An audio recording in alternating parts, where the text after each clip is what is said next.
Well, let's go now back to the story in France, where people are protesting the government's proposed law reforms for workers. Anelise Borges joins us now from Paris. Anelise, these protests are something that almost didn't happen, with the government claiming security concerns. It looks pretty quiet where you are at the moment. Is that likely to change?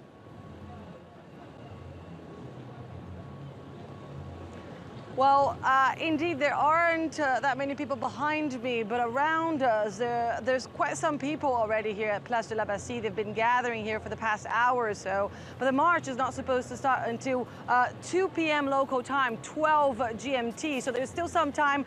People have been saying that they will come out en masse today for this demonstration that almost did not happen. The French government issued a ban on Wednesday, citing security concerns, saying that the march was not going to go ahead. A first in 49 years. Well, the reaction was an outcry on social media and on the streets, people saying it was an absurd, that they needed to protect their civic right to protest. Well, there was a meeting between the Interior Minister, Bernard Cazeneuve, and the labor unions, and this protest was authorized, as well as another protest next Tuesday.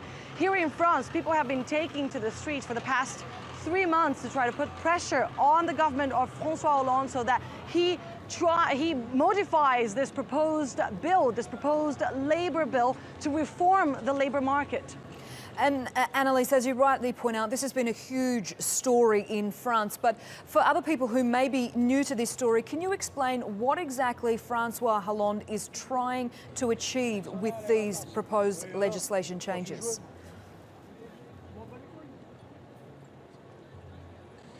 Well, absolutely. It's a package of measures that would foresee, for example, more flexibility for companies to hire and fire employees. The idea is to make both processes more simpler, easier for companies.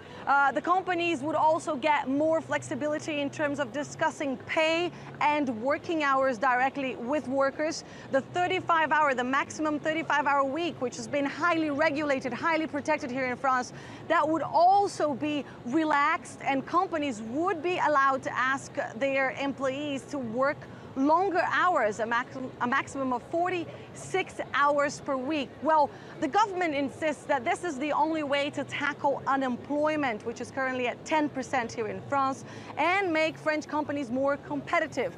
Critics say this company only serves the interests of big business, and they are fed up. They are very angry. Unions particularly are very angry. They feel that they're being bypassed, that they're being put aside on this very complex situation here in France. And people here today will be once again asking François Hollande, the French president, to back down on this reform. Whether or not this will have an effect, it's only time will tell, really. François Hollande has a very difficult task on his hands. He's got only a few months left in his term.